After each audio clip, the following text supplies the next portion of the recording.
Joining us now currently the vice chair and soon to be incoming chair of the Senate Intelligence Committee, Democratic Senator Mark Warner of Virginia. And Senator Warner, great to have you on. Top priorities for the committee, as well as the, I guess, effort to turn the page and shore up support and strength in our intelligence community. What are they? Well, first of all, it was great to see the clip of Kennedy and Carter. I hope you will at some point, maybe you already have this morning, show a clip of the incredibly dark, carnage-laden speech that Trump gave 4 years ago. And in many ways, that tone was lasted through the whole 4 years, and it's more than a little bit appropriate that on his way out, he's not only pardoning a series of his cronies, but literally has got rid of his drain the swamp executive order, which will allow his staff to go get jobs as lobbyists right away. So maybe a fitting into an obviously president that split our nation in ways that will take us a long time to heal.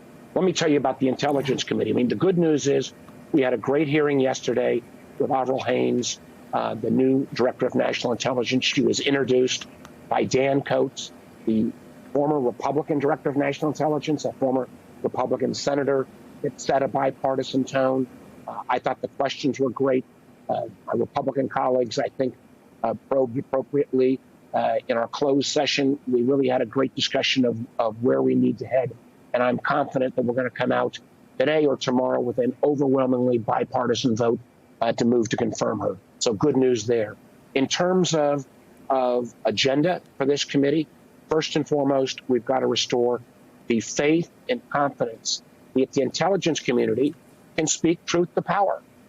That they should be willing to tell this president and its leadership the hard truths, even if they don't like to hear them.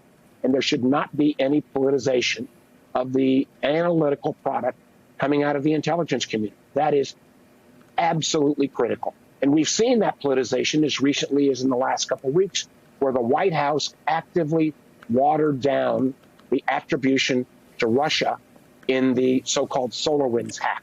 So let's get the IC back, telling the truth, being politically independent, number one.